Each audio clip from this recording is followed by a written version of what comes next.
Okay, so we are in an undisclosed location in the city of Redmond to talk to what I describe as the Wizard of Oz in terms of his role with the city and helping everybody use technology to do what they do. But let's meet him. What's your name and what do you do? My name is Mark Chambers. I'm a GIS analyst here at the City of Redmond. Okay, how long have you worked here? 20 years. 20 years. GIS, Geographic Information Systems? Yes. Can you describe that in like 4 words? Or do you need to just show us? GIS is a software system that uses geographic information to describe and represent landscape level data, either conceptual or physical. Conceptual being like a city limits line or zoning boundaries, or physical data such as a vehicle on the road, or sewer lines, water lines, those sorts of things. And it's associated with a database, so we have attribute information about all that data. It's the equivalent of what was the old Mylar maps that we used to have, where we'd overlay different layers of Mylar to look at relationships between data sets. Okay. And so now it's in a digital world.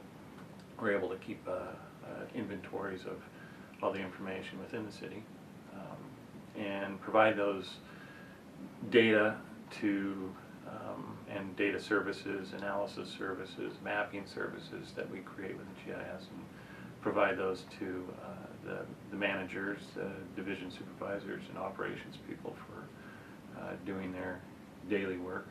Okay. And so you must work with nearly every department in the city then, from public safety to... Yeah, anybody who has those sorts of needs, yeah, throughout the city. Okay. Should we see what some of the, kind of put this onto a screen and see what it actually is? Sure.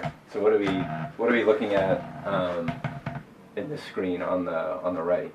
Well, these are 2 dashboards that we've recently created. One is for the transportation division. On the right, it's their street sweeper data.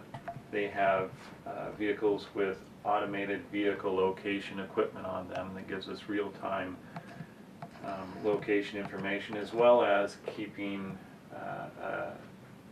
an accurate record of where they are and what they've been up to. And in this situation, it's where they have swept within the city, and we can have over different time spans, whether it's last month, last week, year to date. And also has some summary statistics about each sweeper, how many miles, how many hours they've been sweeping. It's the kind of culmination of the collection of all the data, analysis of the data, and then it's represented back to the operations staff and division managers, so they can see what's been going on, where they've been sweeping, and make decisions based upon that. Okay, so it can be both an internal tool, right, for people like Brad Haynes and others in transportation, and then is it something, it seems like if we were tracking snow plows with the same kind of technology, right, we could probably show the community whether their street's been swept and the last time it's been swept, and maybe they can track which streets are okay to drive on and which ones aren't. Right.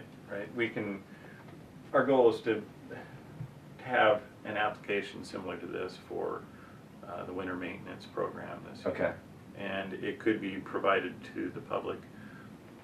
So it's interesting, it's like we talked in the beginning about what you do, and it's almost like you may not be the one making decisions, but you help people make better decisions through the work that you're doing. And I know certainly when I've worked with you on different kinds of projects, whether it's maps or the like, that I've been able to use the information you give me to make policy decisions or to advise council on different directions. So you've certainly been a great aid to me with the work that you do.